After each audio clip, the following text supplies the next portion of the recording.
This is Viterbi Voices. Coming to you from the University of Southern California, Viterbi School of Engineering. We're here to give you the inside scoop on research, classes, student life, and so much more. All of these shared by students, faculty, alumni, and other members of the USC community.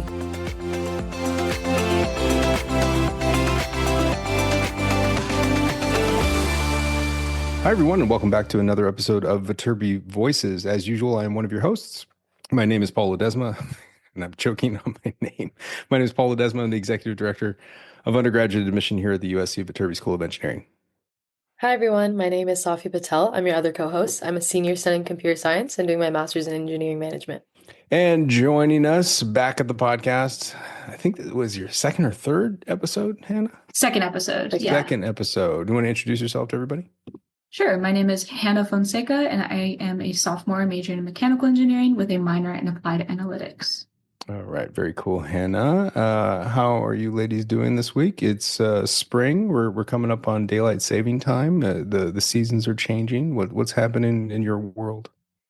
I'm looking forward to daylight savings. Or is it the opposite? I don't know how it works. But We're starting daylight saving time. There's no S in saving. Oh, my bad. So daylight saving time. I'm looking forward to daylight saving time because I like when the sunset is later. I feel like there's more to my day. Does that mean we get to wake up later? Or do we wake up early? You lose an hour. Oh. Yeah, on Sunday, well, we're recording this on Friday. So on Sunday night at 2 a.m., it automatically becomes 3 a.m. We spring forward. Okay.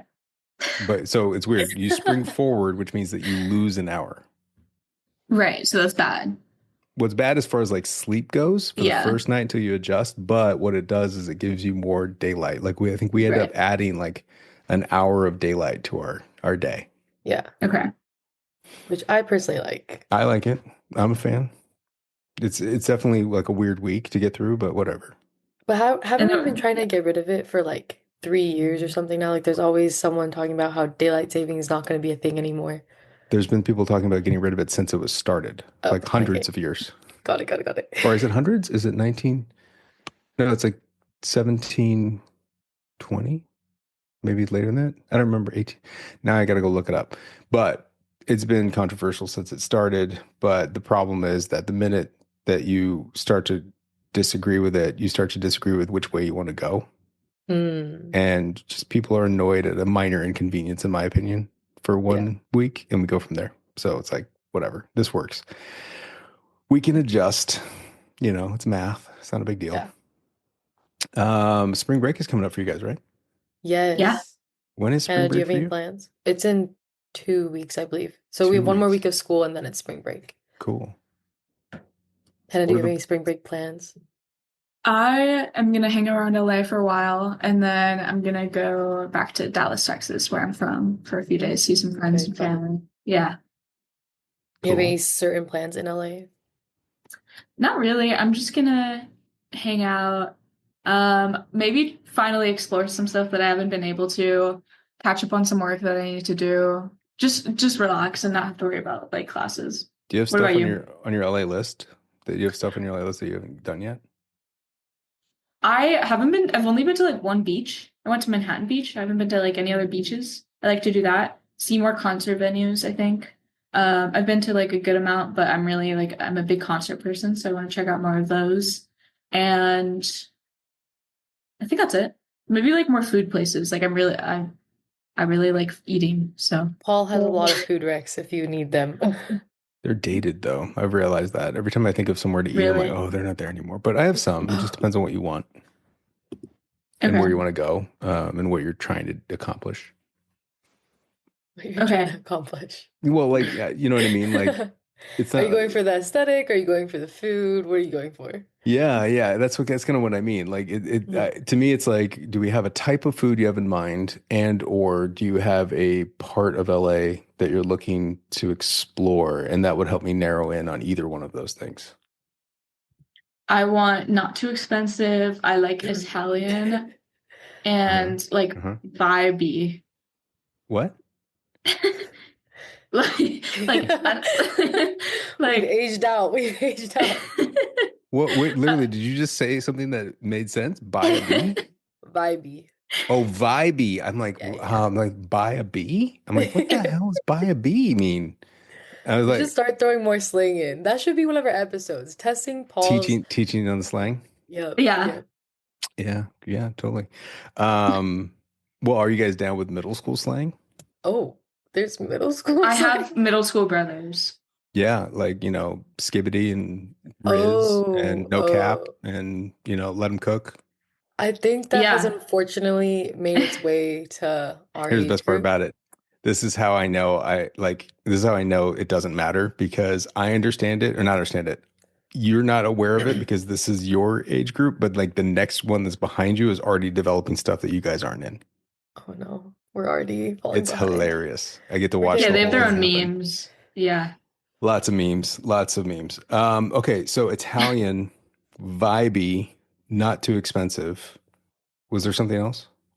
No, I'm good with wherever Can you just, location. because people have different definitions of this, can you describe to me what good Italian food is?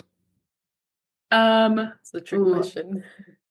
No, it's not a trick question. It's so that there's like Americanized Italian Mm, food. There's like legit Italian food.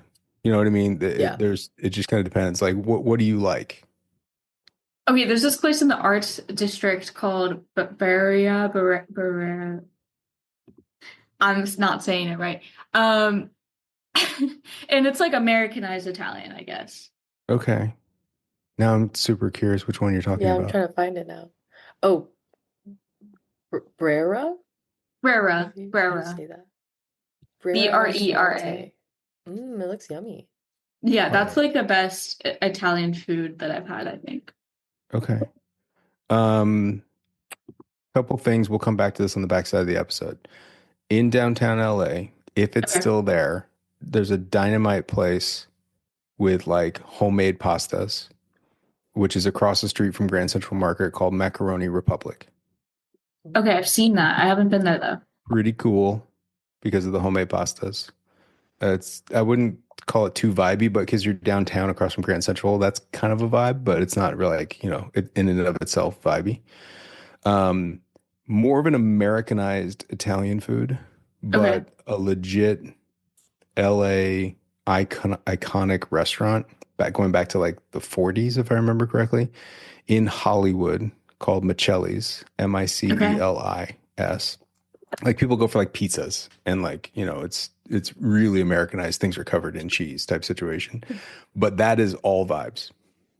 Okay. That is like Oh, it's like it's on Hollywood Boulevard, it's on Hollywood basically. Boulevard in Las Palmas. Yeah, Okay. it's Oh been there wow. The forever. inside is really cool. It's like Lady and the Tramp are out in the alley eating the spaghetti. Like that's what it Okay. feels like while you're in there, if that makes any sense. Like that Yeah.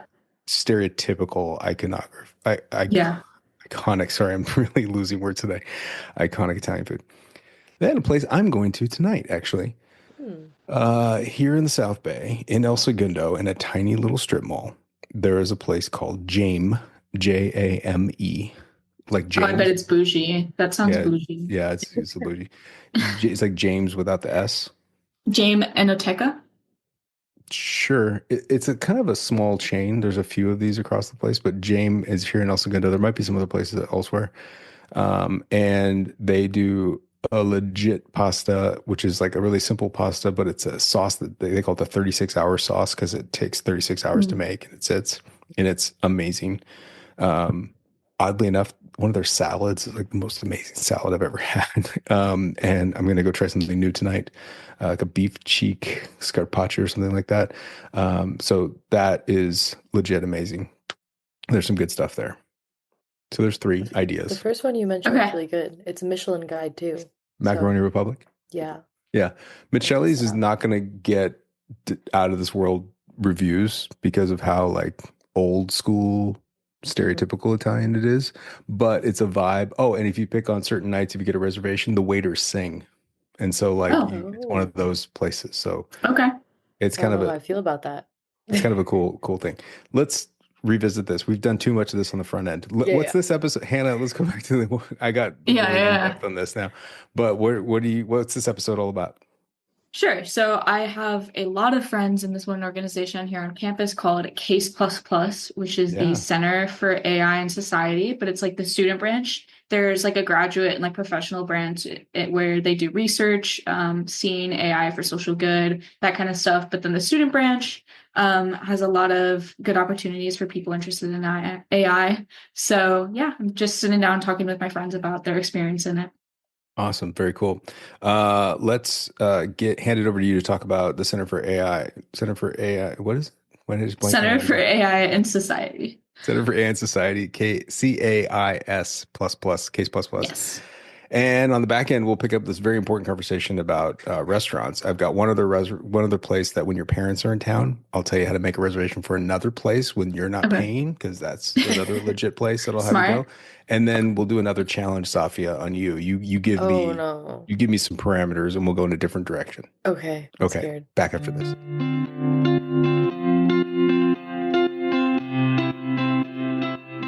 Thank you for the introduction, Paul. I really appreciate it. Now we're moving over into our interview with Naina and Jay from CAIS++. Naina, Jay, could you guys introduce yourselves? Yeah, I'm Naina Panchwani. I'm a junior studying computer science and business, and I'm the vice president of curriculum in CASE. I'm Jay Campanelle. I'm a second year studying global geodesign, and I am the VP of fellowships in CASE. Awesome. All right, we're going to get into some case-specific questions just so everyone can kind of get to know the club. Could you guys give a brief overview of what CASE++ is and its mission at USC? So CASE++ is the undergraduate branch of the Center for Artificial Intelligence and Society, which is a graduate group here at USC that focuses on using machine learning and AI for social good. So we are the undergraduate branch and we focus on real world research projects that can have tangible impacts. And we also have a curriculum that we put all of our new members through that helps them get caught up with what is going on in AI, really teaches them the fundamental skills, which I'm sure Nina can talk about as she organized it.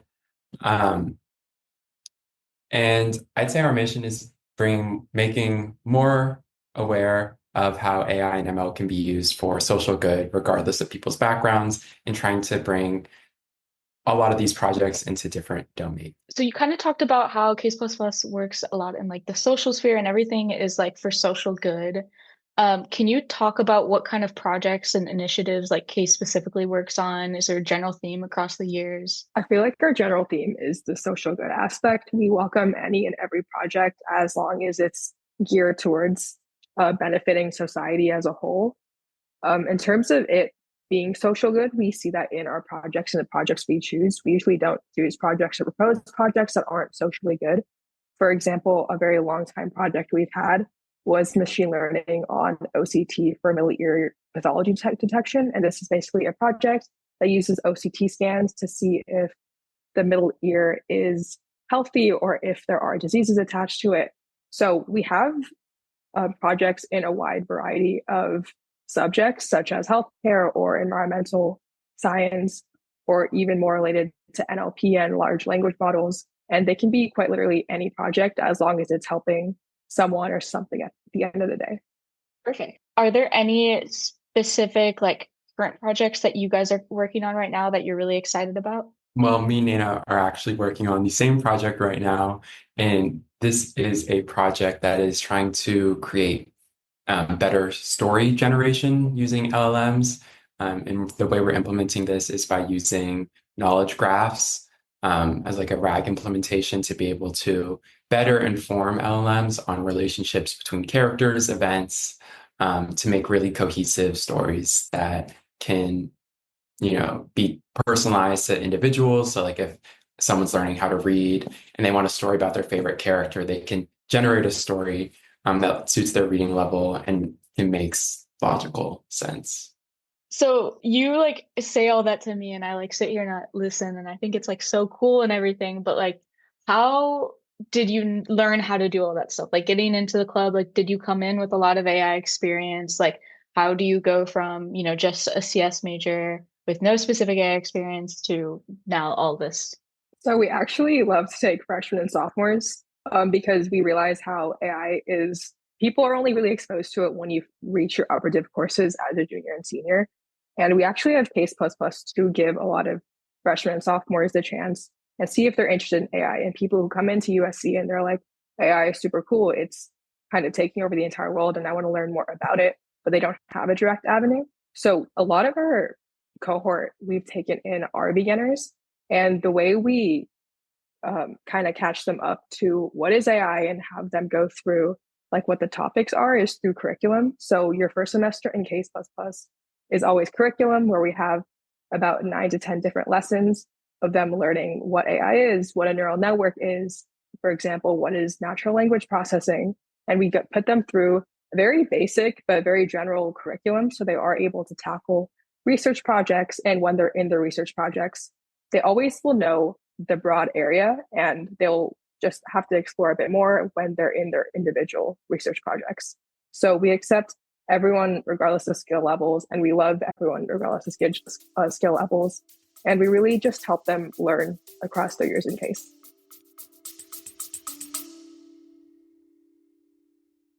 Hi there, it's Brooke, one of your Viterbi admission counselors with your mid-podcast message. I want to tell you about our year-round on-campus Visit Viterbi experiences. They're the best way to get to know more about our Viterbi programs.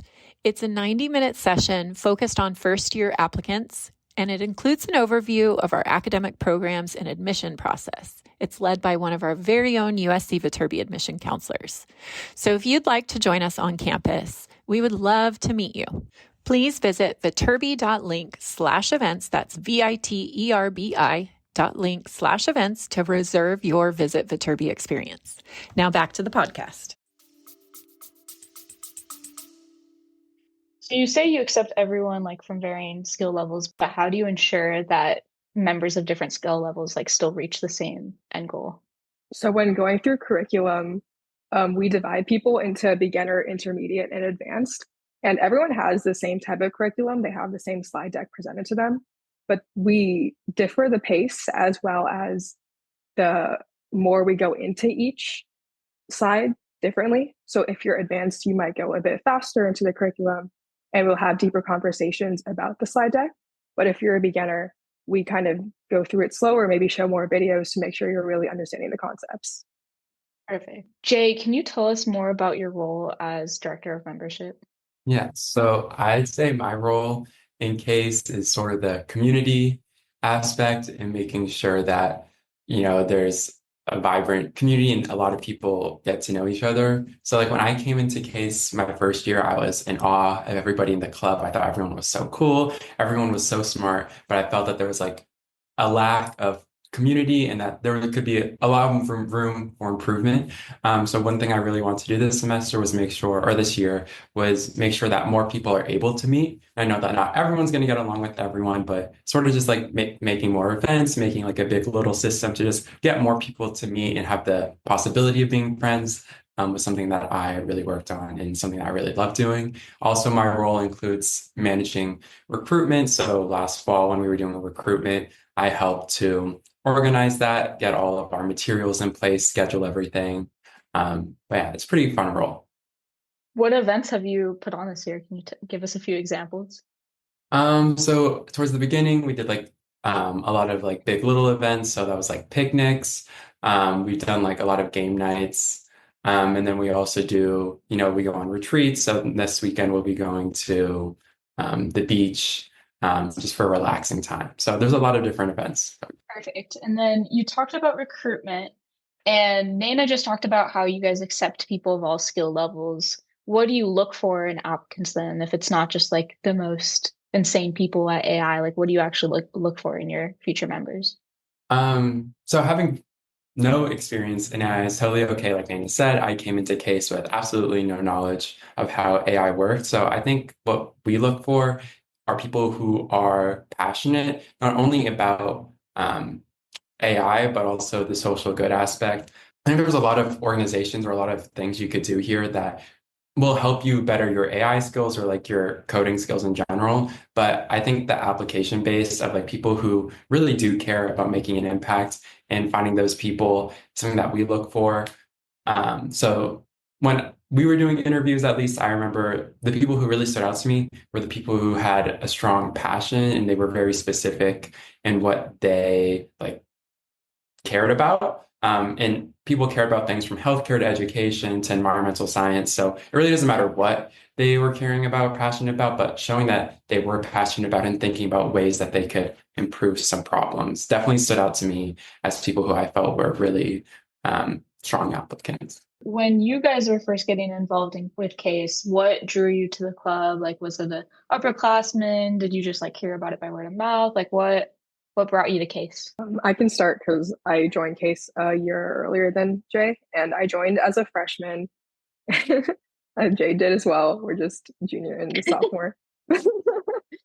And I think what stood out to me about CAIS is that I was really interested in AI, and I also knew, as I mentioned before, that I wasn't able to fully understand what AI was until I took those upper div electives 2 years down the road. And I knew AI was going to be really big in this field, and I knew it was something that I wanted to learn more about and understand how to use it for a social good aspect. And what stood out to me about CAIS was definitely the social good aspect. Like Jay mentioned, it's not just about learning about AI, it's also how to apply it in the right way. So that's why I applied to CAIS, and thankfully I got in. How about you, Jay? Honestly, the same reasons. I had a lot of experience in high school working with like data science-y projects, but I didn't really know too much about ML or AI, and I felt like that was the next natural step progression to take. And I also was very much drawn to the social impact aspect of it. I remember in one of my interviews, I was talking to my interviewee about like this paper that was about predicting flood risks on people and like their houses. So like very much, I feel like it also goes in line with my major of trying to make the world like a better place, and doing it through AI and more technical things was something that I was really, really drawn to. And now that you guys have been in the club for 2, 3 years, what has been like the most rewarding part of your experience? I think for me is that being able to understand the news better. I know sometimes I like search up what's happening in CS and I don't know anything that's going on. But now when there is so much news about CS or like AI in general, such as when DeepSeek came out, what's happening in the government, and being able to understand that on a more technical level, that's been really cool. And being able to understand AI just a lot better, as well as taking part in all the research projects in CAIS. But I think another really big part for CAIS is the community.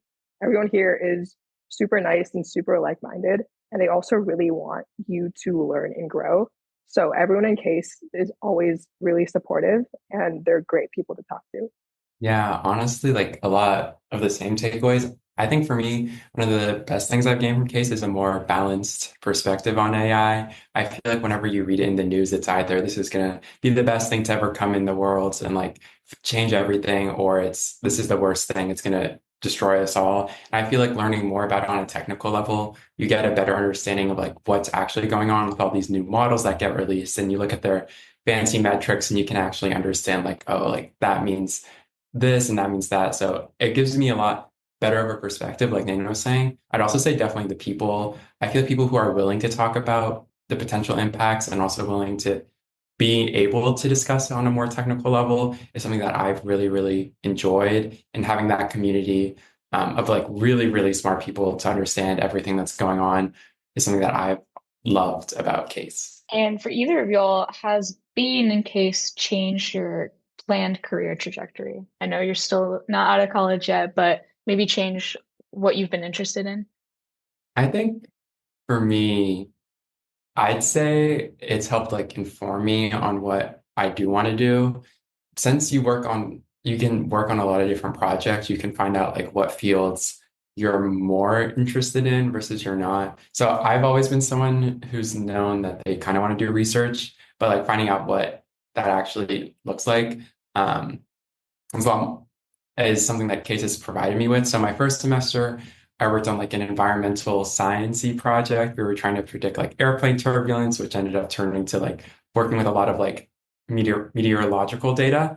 And then my next semester, I worked on a project working with like substance abuse treatments and predicting those. And now I'm working on a more technical project, like working with LLMs and knowledge graphs and getting to work across all these domains has helped has helped me figure out what kind of research that I may want to do in the future.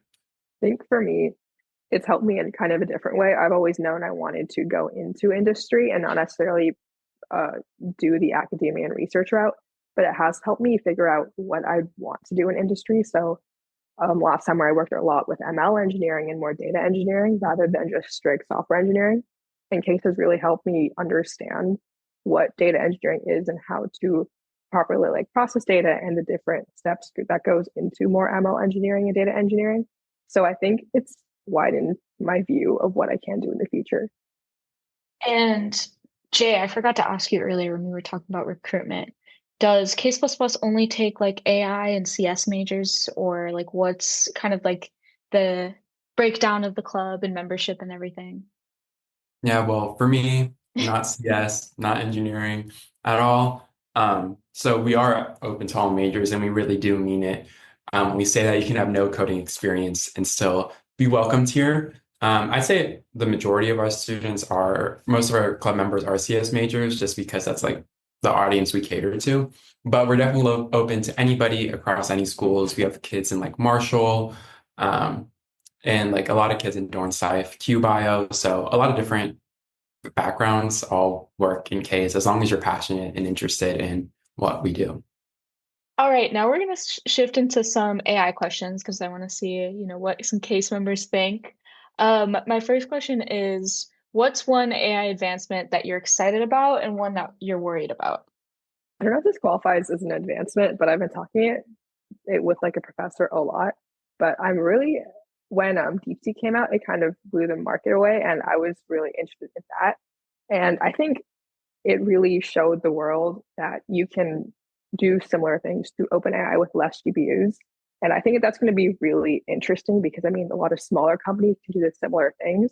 So I'm both excited and nervous about this because one, this means that a lot of companies can meet these technical advancements, but then that also means a lot of companies can be more advanced with data. And I know that might not be a positive or a negative. I'm just very interested to see how the outcome of more companies getting involved with OpenAI type large language models, seeing as we can now perform with less GPUs. I'll go also, I don't know, this isn't one specific advancement, but one field that I'm really excited about that I think has a lot of potential is like digital twins, specifically in cities. So using like AI to be able to like manage energy usage or manage like traffic flow in real time is something that I'm excited to see like grow. It's still like very early stages right now, but that's something that I feel like could have a lot of actual like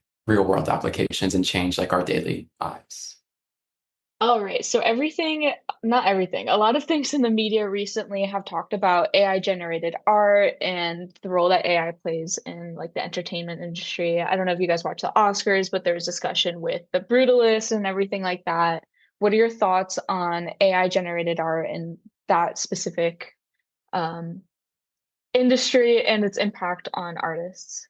This is kind of related to what you were talking about, but Jay, I don't know if you remember this, but last year we had a discussion about one time when AI was quoting and utilizing New York Times pieces and they weren't crediting their writers.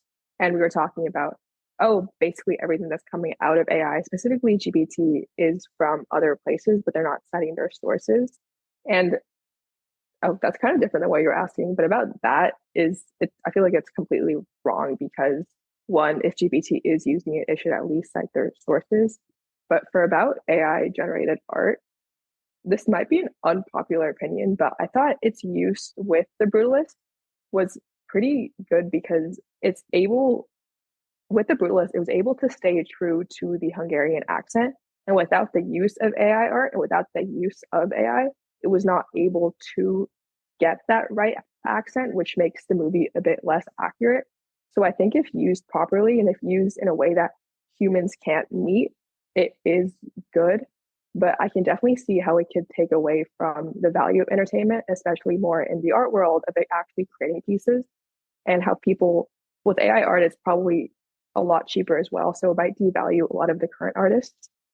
But yeah, Jay, what are your thoughts? I don't know if this is a controversial take, but I don't think that AI like art can replace. I think some artists, like I know like a lot like video game companies, for example, I've been following like some of them are getting cut and they're using like AI to replace their jobs, which obviously is not great. But I think when you're talking about AI art in general, like Nana was saying, it pulls from a lot of things that already exist and it's not really able to create anything new on its own.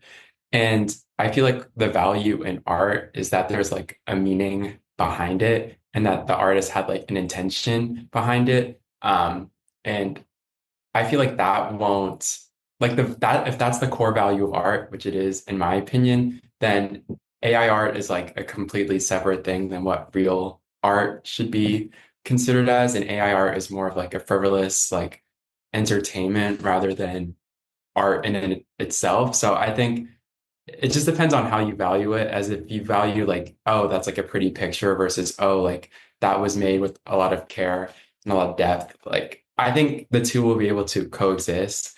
And I think innovation will still occur in both like real art that people make and in like AI art, but I don't think they will ever like fully replace real art, at least not interpreting it. I think there may be jobs that go, which are not great. But I think when it comes to like at least like galleries or other like movies, even like I don't think a movie will be successful if it's fully AI generated. And I think we'll see like real art still remains on top with more AI aiding that real art. But yeah. Good, I agree. Other question, what are y'all's thoughts on AI in the classroom and, it shaping part of maybe your college experience? Like, what are your thoughts on the use of it at school? I think that, well, I can't imagine having AI before college. Like, I feel like when we were used writing essays or doing basic math, I don't think AI should be used, as those are just fundamental skills everyone should have. For example, at this point, I assume there are people using AI to write 5 paragraph essays, and that's a skill that's really important, or just being able to write in general. So I don't think it should be used too much before college, or if it is used, it should be monitored. But coming into college, I kind of have the same mentality where a lot of the introduction classes, people should try to not use AI too much, because I don't think you guys have taken it, but for CS 103, it's a very intro to programming class. And I was reflecting back with friends. And if we had AI for it, if GPT was out, yeah, I probably would have used it. I probably would have, because it would have saved me a lot of time, but it would save, it would have cut the time that I spent learning on it. I spent hours on projects because it took me that time to learn about the concept. But if I had GPT to tell me it or just paste what GPT wrote, I wouldn't have learned as much. And I know people in the class right now, both who are using GPT and both who aren't using GPT. And from what I got is you learn a lot less when you're using GPT. But that being said, when you're in more upper classes, using GPT can be really advantageous, because if you're using it for something you already know, you can then argue with it a bit. You can then say, no, that's wrong. I want X, Y, and Z. It can become an advantage. So I really believe that for the inter classes, you really shouldn't use GPT because you don't learn. But as you grow, you should learn how to use GPT to tailor your work so you can just create better work. Yeah, honestly, I'd agree with Naina on especially the point about like intro classes and a baseline knowledge. I think the only way like you should definitely be able to do things at a baseline. And then once you get beyond that, like for me, like reading research papers, never been my strong suit, but putting it into Chat GPT and then saying like explain it to me like I'm in like middle school and then working my way up to getting my own understanding of it.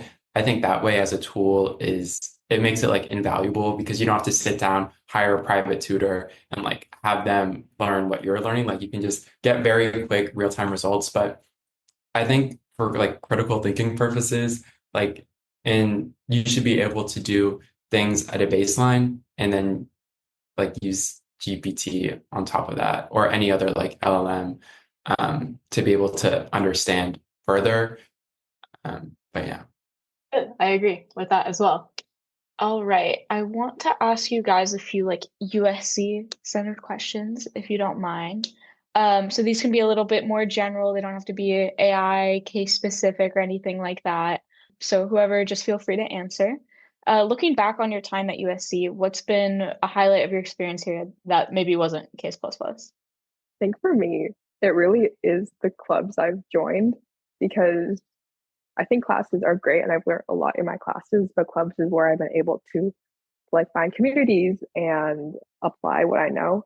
For example, I'm involved in CAIS, but I'm also really involved in the Society of Women Engineers, which is how I know Hannah.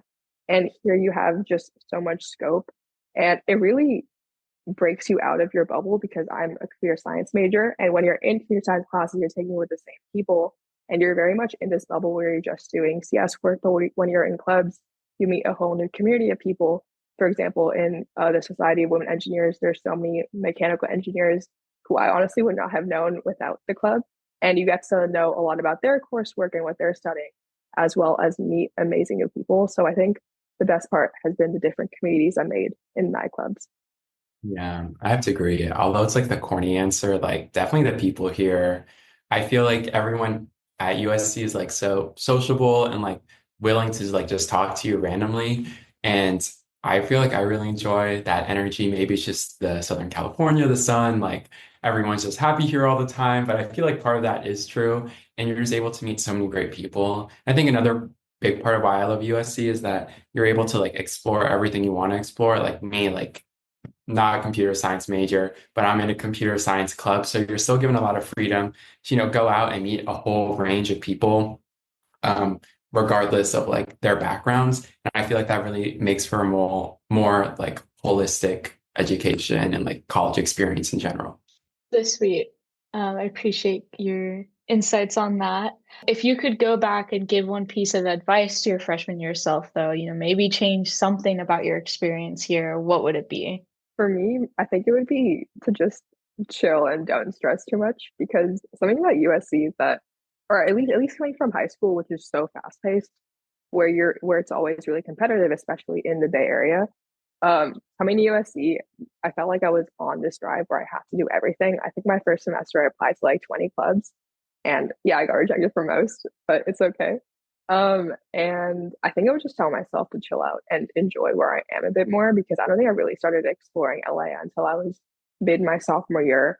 And I didn't really chill out until sophomore year. So I would definitely tell my freshman year self to not stress as much. Low-key, I'd say the opposite. I'd say maybe just explore a little bit more and like don't be afraid to just do things. Like no is literally the worst thing they can say. So just like go out there and like put yourself out there and do more random things is something that I would definitely recommend my freshman self to do. And don't be scared of people too. All right. What has been your ultimate favorite moment in CAIS?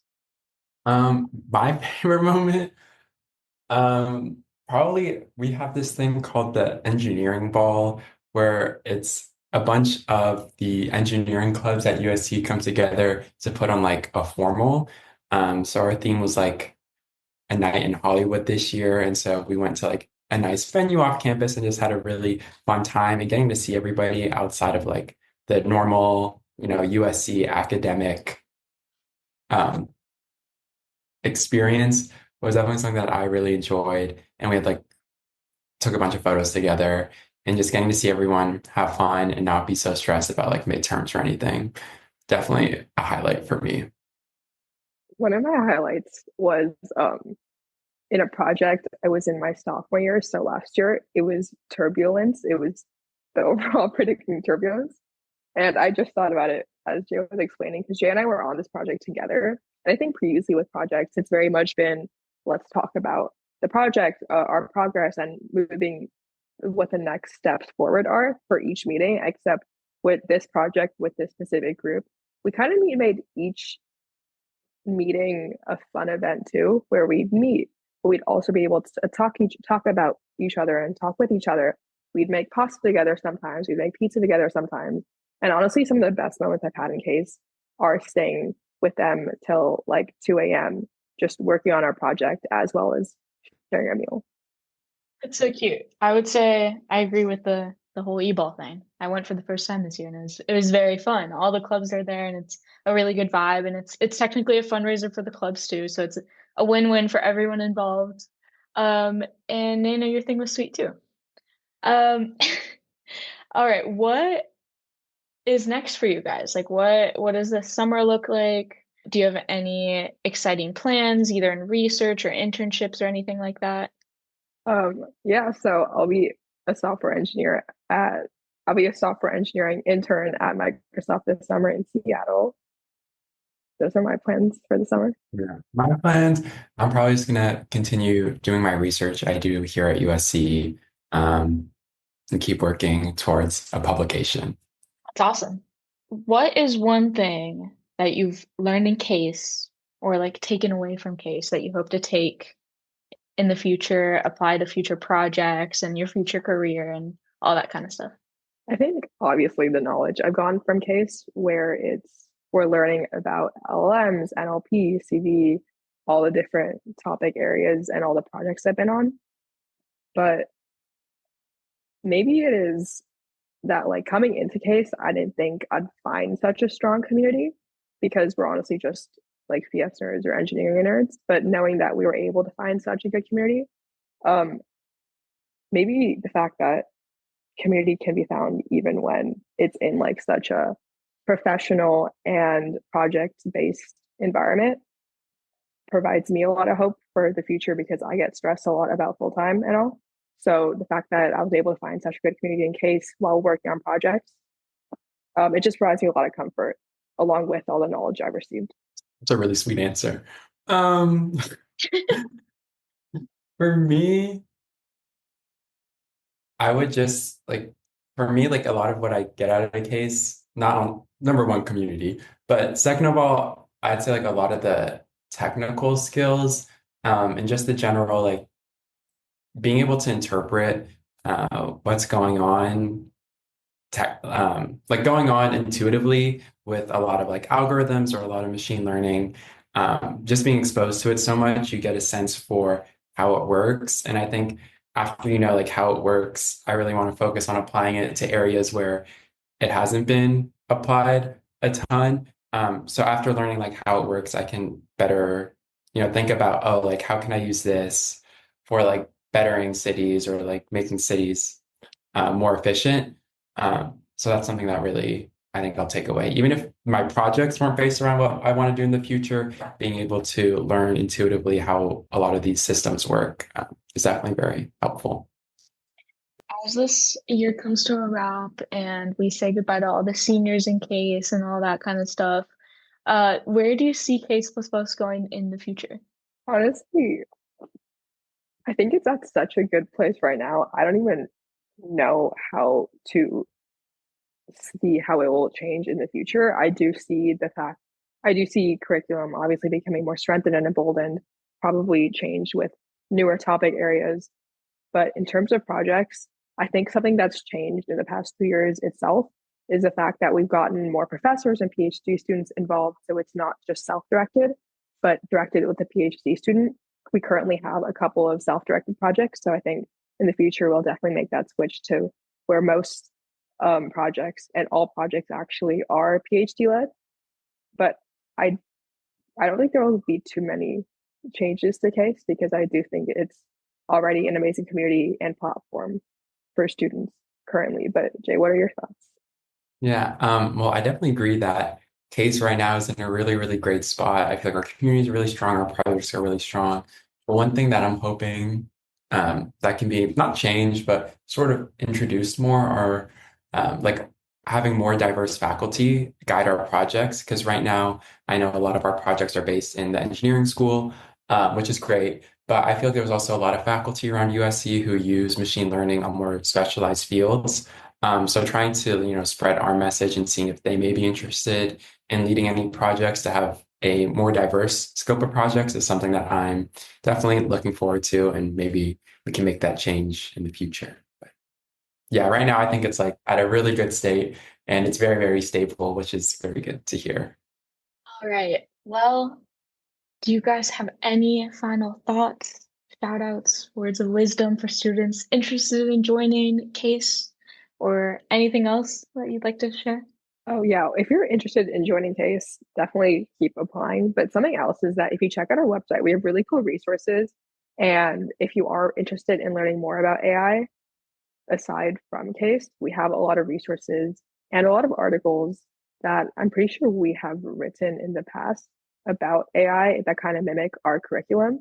So definitely check out our website to one, of course, learn more about our projects, to learn more about AI. And shout out Hannah for getting us together and doing this interview. Yeah. Shout out Thank you Hannah. guys. I appreciate it. I will say on a personal note to anyone who's listening, all of our viewers and listeners at home, CASE is a really cool club. I have a lot of friends in it. Few friends on eBoard, as you can tell, friends who are new members. Like I got them all over, and they all love CASE, both for the technical experience you get and the community. It's been really nice to see all my friends find such a, like a home within CASE, and I'm low-key jealous I'm not in it. If I could go back and give advice to my freshman year, it would be to join CASE. So yeah, well, thank you to Naina and Jay for joining me for this interview. People at home, go check out CASE's website, follow them on Instagram. They're awesome, and hopefully we'll see you in CASE++ when you get to USC.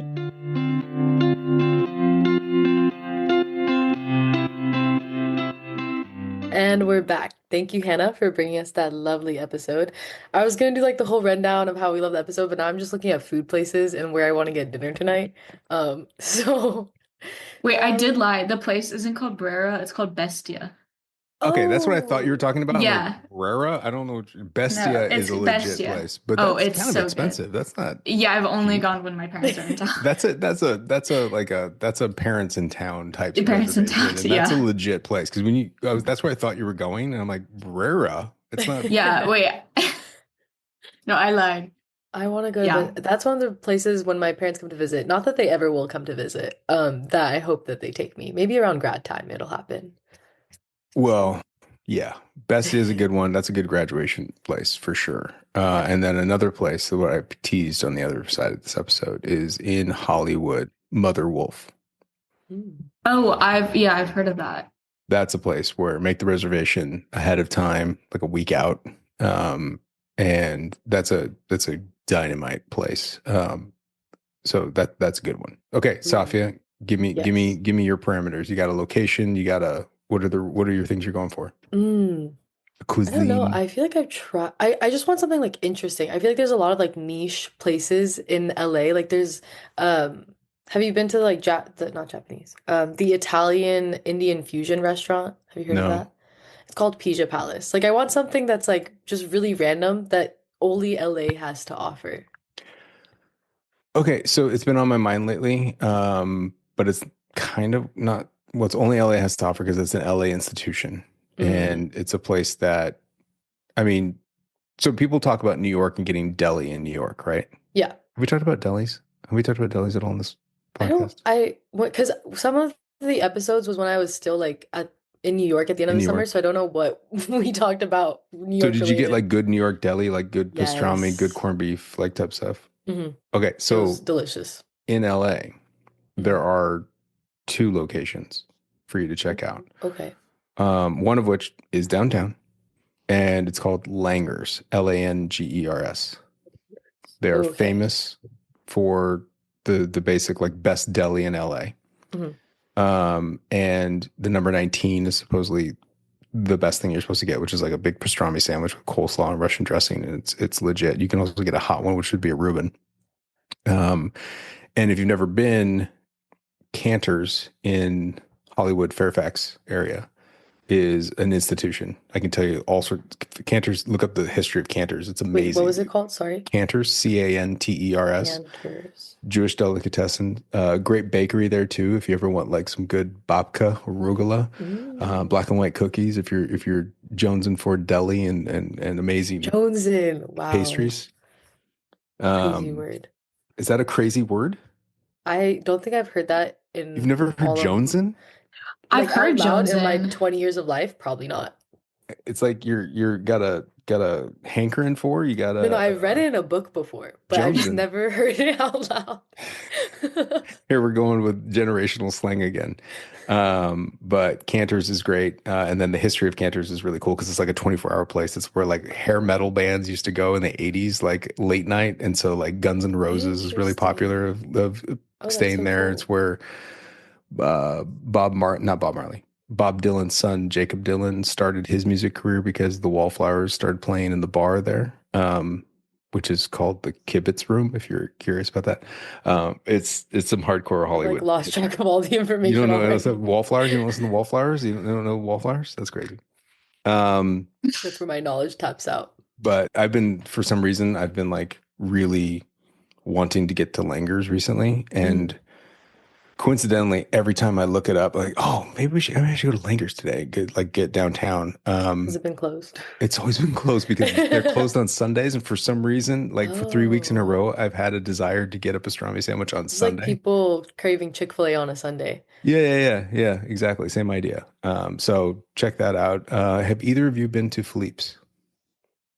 That sounds so No. familiar. The invention of the French dip sandwich right there in downtown on Oh, wait. Alvarado. I was told to go there, though. Go there right away. It's the easiest thing to go to. It's incredibly cheap. It's amazingly delicious. It's the French dip sandwich. It's where it was invented. There's lots of drama about who invented it, but Wait, what is Philippe's it invented like? it. What is a French dip sandwich? French dip sandwich is like a French roll, and they take hot either beef. I usually get the pork sandwich. Mhm. Technically, it's how it was invented, but I like it. But you can get beef, pork, lamb. My wife gets lamb all the time. There's turkey, but I say, why would you ever do that? And what you do is they take this out of like the juice. They take the bread, they dip the bread in the juice of the meat, Oh, wow. and then they put the meat on there, and then they give it to you. Now, it essentially soaks up all that juice. You're not eating a wet sandwich, unless you're hardcore, because hardcore Philippe's people ask for double dip or soaking wet, which is like they do like it gets like really soggy. I A just get wet it regular. sandwich is not. Yeah, it's a thing. It's a question of whether you like the flavor. And then when you sit down, first of all, there's other things you get too, right? So like their potato salad is amazing. Their coleslaw is amazing. They have all these like desserts that are really cool to get. And then get like a drink like lemonade or something. Sit down. They've got this hot mustard on the table, Safia, that you are going to love. I'm like envisioning myself there right now. I have to close my And you eyes. take the hot mustard and you put it on the sandwich. Be very careful, but I know you can handle heat. Hannah, you should probably stay away from it. knowing both of you with heat, because we all have experience with heat. See our YouTube channel. But the hot mustard is amazing, and you put it on the sandwich, you eat the whole thing together. It's amazing. This sounds delicious. This is a They terrible. have pickled eggs. Get a pickled egg. Yeah, I don't It's know like about purple. it's a purple pickled egg. Yeah, because it's got beet juice in it. that. Interesting. Go to Philippe's. It's amazing. It's been there forever. I want to see these pickled eggs. Oh, wow, they're really purple. Yeah, it's beet juice. That's insane. Yeah. Oh my gosh. Pickled egg and a sandwich and like a little bit of coleslaw or potato salad. Go with friends. One of you get coleslaw, one of you get potato salad, because you don't want to try between the two. It's amazing. And this goes back to like the 20s, 1920s or Oh, before. wow. It's like over 100 years. Like it's amazing. And it's like super popular before a Dodger game. Like people okay. go there and like it's like almost like everyone's wearing Dodger gear because they eat there and then they go straight to the stadium, which is If I just go on a down the street. regular day, should I expect a line? No. Okay. Lunch is probably a little bit of a line. But like it moves so fast. And by the way, when I say line, they have like 15 counters because you order and they make the food right there and you walk away and you sit down and it's open seating. So Got it. have a I'll add great this time. to my list. I don't have much time to be adding things to my list, but I'll try to squeeze it all in before Literally the just go next 2 anytime. months. Go anytime. And it's so simple. It's right there. You just go straight down. Well, the easiest way is probably go 110, go to the 101, and then get off on Alvarado, and it's right there. Okay. Easy I will peasy. note this. Yeah. That was like a little episode of the Californians. Take the 110 to the 101, get off in Alvarado. Yeah, I was like, will Hannah know these directions? No. Did either of you understand what I meant when I said take the 110 to the 101 and get off in Alvarado? I got it. Highway to a highway.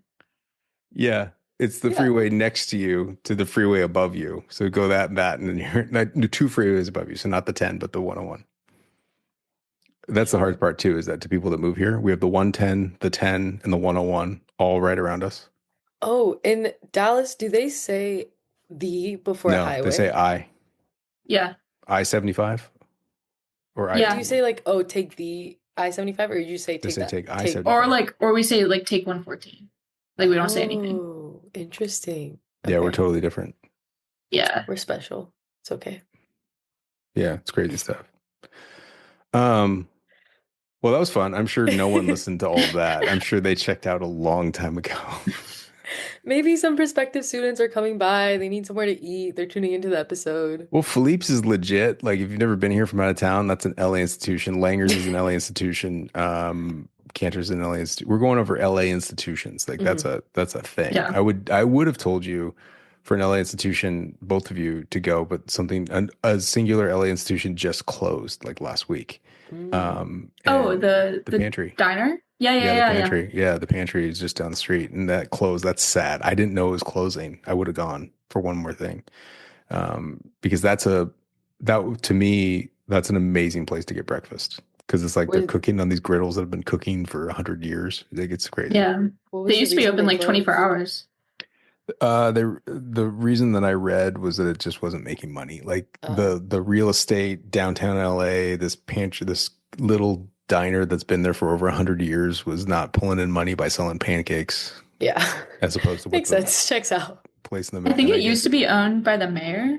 It was, I read. yeah. And that was the problem, is that after the old mayor was not mayor anymore, he bought it like basically to keep it open.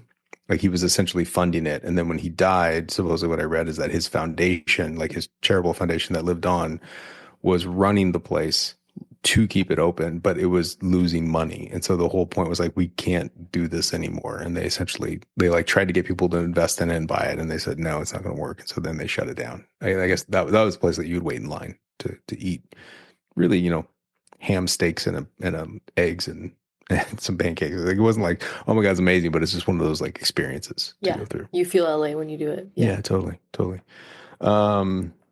Cool. Well, on our next episode of LA Eats, we'll explore new types of cuisine. No, next episode we'll be testing Paul's slang knowledge, and then slang come knowledge. Back to food. Yes. Okay. Yes. Okay. All right. Cool. I'll try to get it. Well, that's the best part about my touchstone right now is middle schoolers. So like, it's not going to be. We'll throw in like stuff from when we were in middle school as well to throw you off a little bit. Well, like, give me a little tease. Like, what are we talking about? Because you said vibey, and that's not slang. I get it. I get what vibe is. I really thought you said, what did I say? No. Like vibey? Yeah, something. I was like, I didn't understand what you said. So vibey, I get it.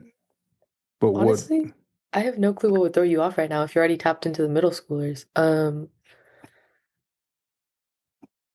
Oh, I'm drawing a blank. Yeah. I'm trying to think of something that was popular when I was younger. So that I'll come back. I don't think you got anything. I don't think you guys got anything. I'll come up with the list for next week. I'll be ready. I don't think you got anything. I think we'll see. I think I'm dominating both of you. Probably. Just as a heads up. Like, there's no winning this game. Yeah. All right. We'll see. All right, guys, it's Friday. You put out an episode. It's coming out on Sunday. Thank you. And for all of you that are listening, thanks for listening. And thanks for putting up with our nonsense. We'll be back next week with another whole episode of Viterbi Voices. Bye.